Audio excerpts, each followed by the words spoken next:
Yeah, so for many of you, you hear that I came from P&G. Some of you are rolling your eyes, saying another one of those. Some of you that we were in the trenches with are like, he's a jerk already, because I fought him many years ago. And there's people over here that says, well, at least he should know what he's talking about. So I accept all three of those coming into this. I'll also tell you that I am suffering from severe flu-like symptoms. I'm a University of Kentucky grad, and we lost Saturday night. And it has been really, really rough for me the last few days. I mean, my family in Kentucky, they went to the ER. That was concerning. There were suicide watches. I'm not joking. And it's been a really rough couple of days, but I'm ready to deliver today. So a little bit about my story. I left P&G in 2001. At the time, was working in Asia. I just finished a stint in Hong Kong. Was finishing up some time in Bangkok, Thailand. And at that time, I was trying to figure out what was I going to do when I come back to the States. Now, the good news for me, both my wife and I worked for P&G. She was on a spousal leave at the time. And we got these little things called packages. And it's a beautiful thing if you're an entrepreneur when it actually pays you to leave and to go do something. So that was going to be a good thing for us. So we left in 2001, and we wanted to come to retail Mecca, Northwest Arkansas. So we moved to Fayetteville in the fall of 2001. I'd never lived here before. We came in June, about a week, and my wife said, well, it's sort of like Kentucky. It should be okay, and it's an SEC town. It shouldn't be that bad. And we're going to give this thing a shot, right? So we moved here, and you can imagine me telling my father-in-law, it's no big deal. I don't have a job. I'm moving to Arkansas. It'll be okay. I don't have a house. I don't have a car. We just adopted our youngest from China, and we're telling her, Daddy doesn't have a job, but it's going to be okay. So we're excited, and we started this company called the North Star Partnering Group, and we were supposed to help people like you be able to work with Walmart, Target, and other suppliers, primarily to help you kind of act like Procter, okay? So from shopper marketing to shopper research, that's what we were going to focus on. So you fast forward about 2 weeks, and we're pretty excited, our launch, and so we make our first business trip. And we were going to Orlando, Florida to work with a manufacturer that had this really cool bicycle accessories, and they were wanting to expand in Sports Authority. They had a little bit of product at Walmart, and we're excited about it, and so we take our first flight with my business partner, and we fly in. We're going through Memphis, and we get to Memphis, and we're trying to catch a connecting flight. It's going to be tight, and we're trying to hurry up the flight, and they said, your flight's been delayed. Now, because we had no money, we weren't going to spend the night. We wanted to get to Orlando and get back as fast as we could, because no one wants to spend the night in Orlando when you have no money. So we're walking down, and we see these people, and everyone's stressed out. And we're walking, and said, well, let's at least go to a coffee shop and grab something to drink. We get to the coffee shop, and we watch the second plane hit the second tower. I had been in business 2 weeks. 2 weeks. First business trip. Trust me, father-in-law, life's going to be great in this new venture I'm going to go do. And I'm telling you, everything just sucked in and just dried up. Guy in Orlando could care less if he ever saw me. People around here could care less if they ever saw people like us. And people like us said, I'm not going to do anything. I'm just, everything's on hold. For the next 6 months, we spent most of our time being creative, having lunch at Lenny's. We just had lots of lunches, and we brainstormed, and we were being creative. But it was like one of those worst nightmares that you could have. Everything was ready. Everything was perfect. We're completely online, and it just shut down completely. Now, you can't lose the faith, right? You got to keep going, which is going to be okay. So you fast forward about 6 months or so later, and I took a father-daughter canoe trip. But one of the better father-daughter, if you have float trip people here, right? There's nothing, I'm not talking about paddling, I'm talking about floating. The type where your daughter sits in the front and she lays back and you're floating down the Buffalo. Well, on that trip, we're there with about 8-10 guys that only eat things they've killed. And so I'm all for that. So that everything was there. And as we were preparing for the food, this one guy kept pulling these little baby wipes out and wiping his hands and throwing them in the fire. This guy's like, dude, what are you doing with the baby wipes? He's like, well, it's better than a paper towel. This is what I'm going to go do. He said, I always use it when I go hunting. I always wipe it here and throw it away. This other guy said, well, I do that too, but I keep them in my truck. But I take them out of the little container because no one wants to see a big truck with the baby wipes in a container. So I put them in a Ziploc bag and I put them over here. The other guy said, well, I keep them in my office too, but I put them in a Ziploc bag and I buy those ones that you can't smell, because they smell really bad and you smell like babies all the time, and I keep them. I'm telling you, it was a closet experience.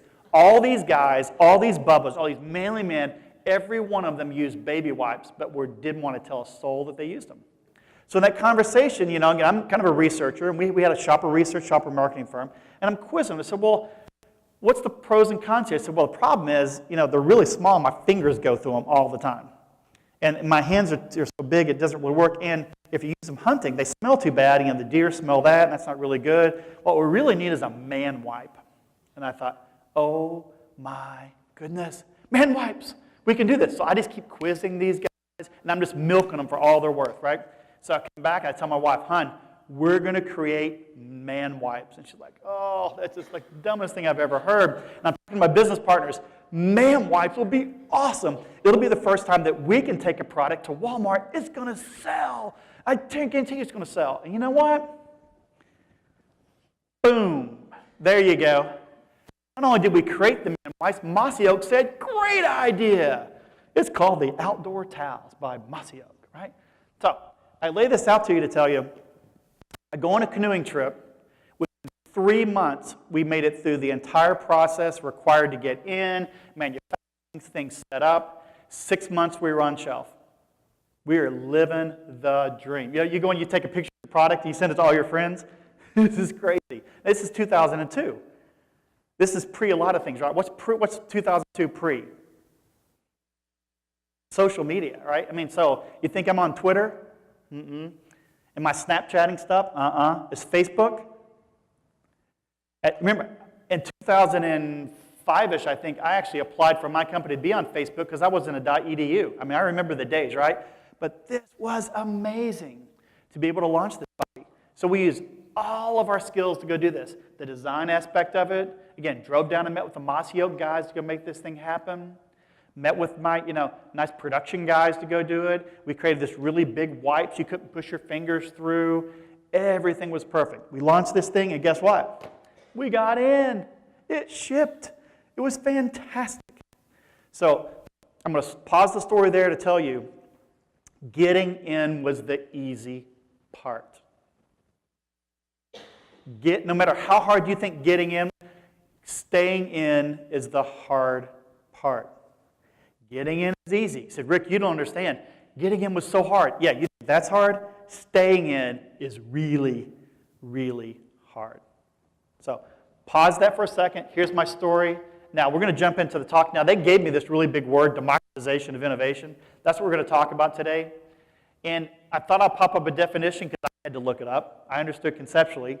This guy, really smart guy, Dr. Hipple, you guys can kind of read this, but the important part about this talk, which is why I'm up here today, it's the concept of you can innovate for yourself. And most people, when they think of innovation today, it's always about games and products and software, but you can see by my simple example, it's about physical products as well. And unlike it was 10 years ago, with technology, social media, and the access of things that you have today, you can jump curve. You can leap past what I did 10, 12 years ago versus what you're going to be going through today. And it's all about that democratization of innovation, of how quickly things will work. So here's a simple example of this one.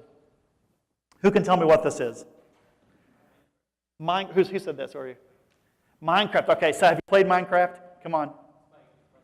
Yeah, your son plays. All right, yeah. Now look at the group. Tell, why is that such a cool game that was founded in 2009? Why is it so cool?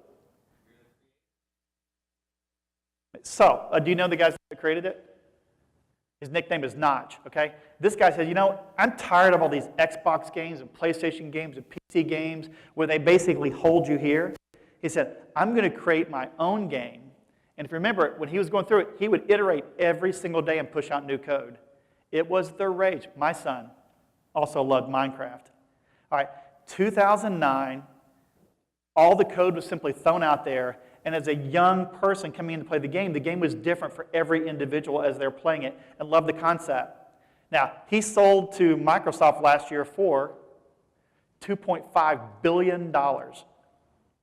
Yeah, now this is just to motivate you a little bit, okay? Now, I didn't sell this for $2.5 billion. I'll tell you the end of the story, right? But I came in and said, I think I can do this, And how do you think he publicized this? How do you think people figured it out, right? The social media aspect of it caught on. All these kids did the word of mouth piece. One thing led to another, and then you fast forward about 4, almost 5 years, and he sold this for $2.5 billion.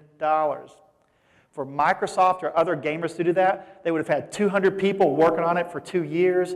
And this guy, even when he was in his high point, had about 6 or 8 guys in a basement kind of thing, cranking through it. But he had all these tools and access around him. He could not have done this 10, 15 years ago.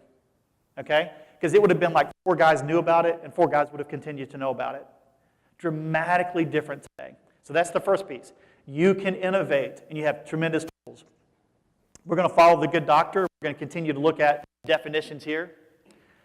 Think about those tools, and primarily around the quality and decreasing cost, and the fact that in most cases, when you guys are developing products or concepts, you can do a ton of things yourself. And it's relatively straightforward. All right? Now, if you're on the programming side, the development side, this is a key little logo. It's called open source. How many developers do we have here? Coding guys in code? Anyone over here? Nah. Open source, the concept. There are literally hundreds of thousands of people that develop code that's interesting, and they push it out and say, hey, if you want to use it, you can use it too. So instead of starting from scratch, you can actually enter into this world of open source code, and you can leapfrog things by weeks, months, and years because you have access to code, so you don't have to figure it out yourself. So when you think of technology behind of your product, when you think of websites, all machines that are required to kind of keep things going, open source code will literally change your world.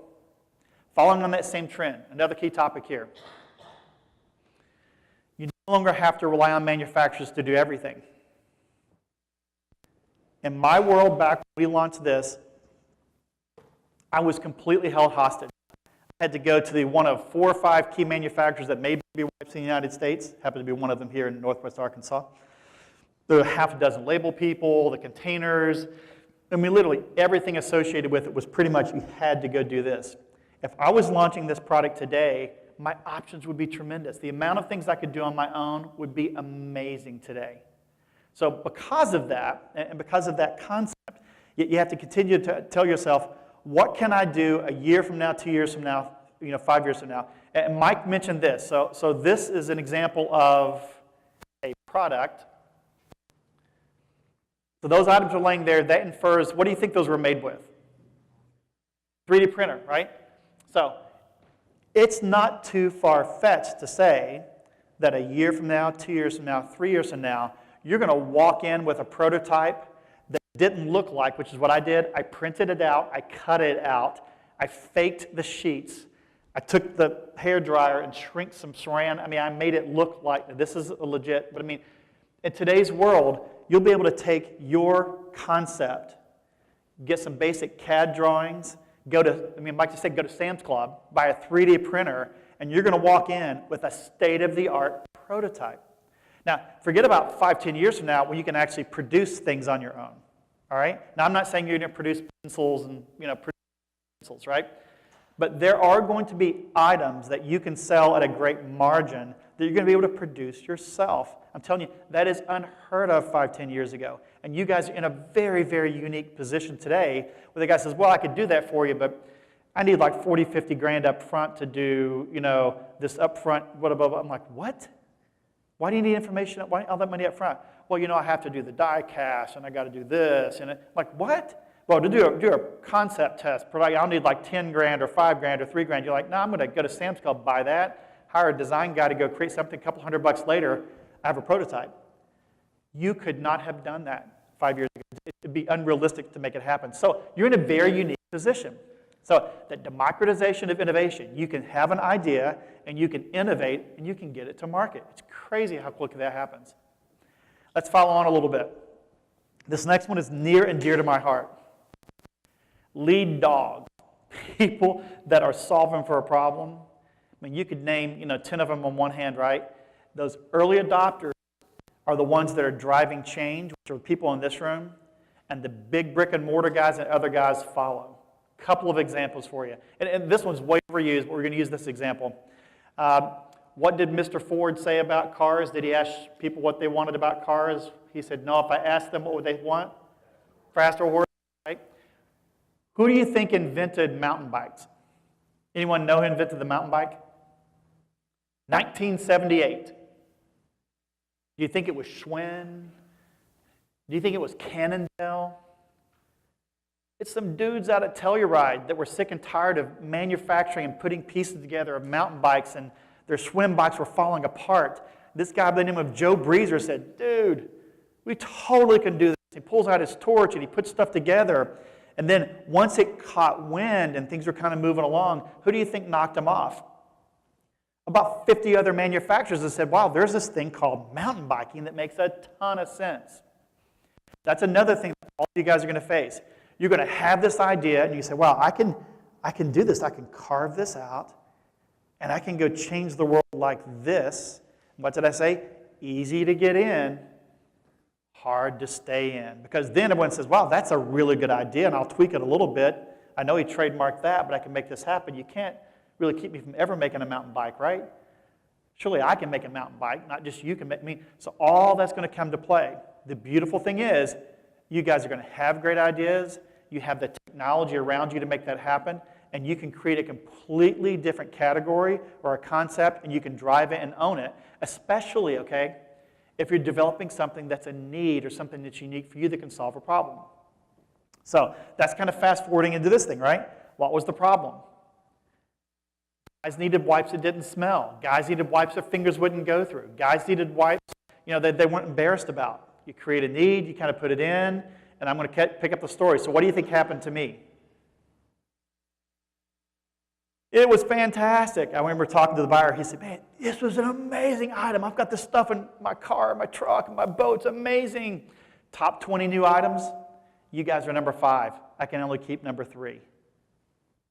I'm like, oh, come on. I mean, you always say that to a buyer. Oh, come on. Really? He said, yeah. Top 20, you were number 5. I can only keep 3. 6 months later, what do you think Cabela's had, Bass Pro had, Walmart had, it just kind of blew out. I wasn't prepared for staying in. I was riding the tidal wave of I got in. I got in, and it was such a cool ride. No one prepped me for staying in. So, great idea, a simple concept, put it out there, consumers liked it, but it was almost too good because I woke enough sleeping giants to say, boom, boom, boom, boom, and it just kind of hit me. Earlier, I think both speakers talked about finances. You know what I also didn't realize? I was actually successful. And being successful sometimes is a harder pill to swallow than not being successful, right? You're like, that's a really big order. It wasn't exactly what I wanted to go do. So, think of that practically, right? So that's where I ended up. So, another example for you. A couple of logos that are up here. The first one up here, this is near and dear to my heart, Field Agent. I'm currently the CEO and co-founder of Field Agent, but there's also this little logo beside of it called Uber. How many folks here have actually taken a ride in Uber? Okay, so when was the last time you took a ride? How long? 6, 8 months? But when? How long? Last week? Okay. Can you imagine 5 years ago jumping in a car like that? No way. What problem did Uber solve?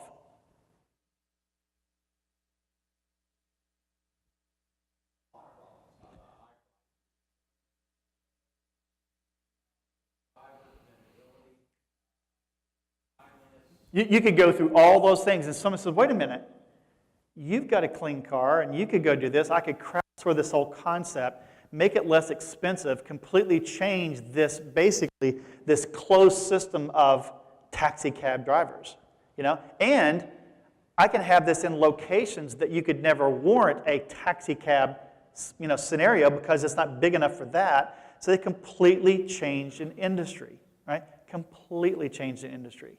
Now, they're only valued at about $4 or $5 billion and have collected, I'm just kidding. They've actually collected $4 billion. I think they value like $50, $80, $100 billion, crazy number, right? But who's trying to knock them off? It's Uber and Lyft. Is there another? Come on, who's signing up for the pickup one? There's one for pickups. Okay, it's literally, it's like pickup for Uber. I've just choked on the name myself. Pickup for Uber. There's now one that takes your kids to school. But wait a minute. You'll hire a driver. If you're in an urban area, you'll hire a driver to go take your kids. As long as they have 2 car seats, you'll hire the driver, right? Well, would you do the same thing for Uber? I mean, the point being, once this started, and again, you guys have to rationalize this with your idea. Once you push your idea out, and it starts to ideate out, it starts to spread out, and it says, well, that's a great idea. I could do this, and I could do this, and do this. Now, Uber's growing like crazy, but Lyft is a very formidable competitor, right? And there are other people all coming around them. So when you strike, you've got to be ready for that. Now, how many folks here, if any, have ever used Field Agent? All right, a couple back here, hey, this is fantastic. I would never sell, so I'm not going to sell. But let me tell you the story of Field Agent and how we got started. In 2009, we were sitting around tables like this. We pulled out our really cool iPhone 3Ss.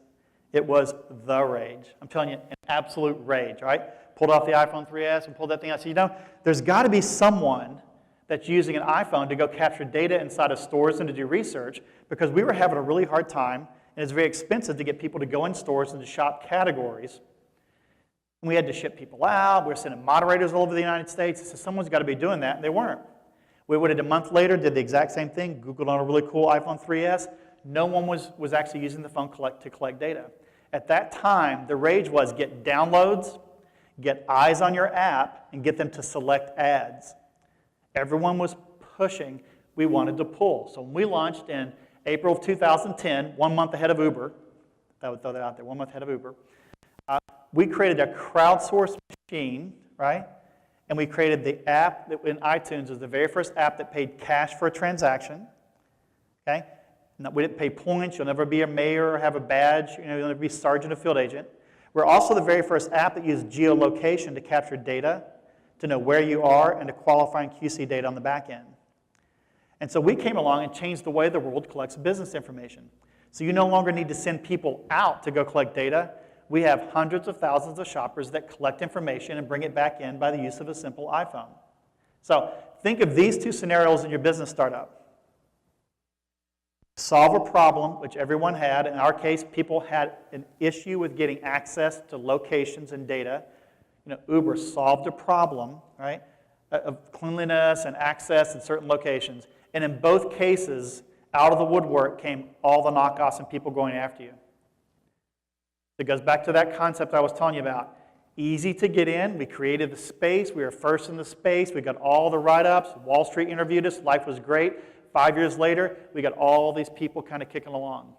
If you are successful, and you probably will be, staying in is really, really hard. Next piece for you as we finish up. Build versus buy. Early on, you're going to be tempted to do everything on your own, or convinced to go buy something. Here's a couple of examples. Someone might tell you, oh, no, I've got a buddy that can do a website for you and blah, blah, blah, blah. Well, you could just pull up WordPress and do it yourself. You have to decide as an entrepreneur what's more valuable for your time, sitting in front of a WordPress and cranking out a website, or spending a few $100 or $1,000 over here. What about LegalZoom? You guys got attorneys, right? You can do all your LLC kind of stuff? Sure you are. Or you're going to log into LegalZoom and knock that out, right? So you have tremendous access to technology. What about the lady that just sold $1 million worth of yarn knitted stuff on Etsy? $1 million. It's on Etsy. Please. Do you know how much of this I could have sold to women that were tired of men stealing their baby wipes? If I had an Instagram account and a Facebook account and an Etsy account and a pin, I mean, I could have sold a ton. 5 years ago, you're not selling anything on Facebook. Etsy was what? So even in your world today, you have tremendous access to things that can test the market and can figure out the market. Finally, for me, this is classic words of wisdom. The best advice I've ever received, bar none. You think you're good, you are only as good as you invoice. Other than that, it's a stinking hobby. And I appreciate the fact you drained your bank account, and you convinced all your friends to buy crap that wasn't any good. I'm telling you, If you can find someone that'll receive your invoice and pay you for it, done. You think, oh, it's fun, it's good. Look how great this idea is. Find someone, now not when you give it away, not when you discount it 1,000%. I'm telling you, find someone that will take your product, not one of them. You can ship the pallet, the container, find someone that will actually pay you some money, and I will then dub you, you're an entrepreneur, not a wantrepreneur, as Mark Cuban would say. It's a nice little hobby. This was really hard for us. We had lots of ideas and lots of interesting things to go do, but time and time again, we would get to this point and said, okay, who's going to pay us for it? Well, I think so-and-so, and I think this. We would test the market. We're way off base. Then we found one that would. We created Field Agent that would. And once you started to find things where people would pay you for stuff, then you knew you had something going, which was pretty exciting. So Dr. Stephen Graves gave me great advice there. So from my perspective today, it's a big thank you. Now, the thank you aspect of this is in twofold. One, you can reach me on Twitter, social media, at RickWest01. You've got the email address there. If you are, this is my gift to you. This is my shameless plug time. I got 3 minutes, shameless plug time. If you've got a concept you want tested, or you've got specific research that you want to do, you email me and put the CPG School in the subject line. I'll give you a $250 credit, which will let you get anywhere from about 25 to 50 respondents anywhere in the United States that'll provide you feedback on your concept. They'll provide you feedback on any specific market information you're looking for. So that's my gift to you today. So with a couple minutes left, I'll take questions.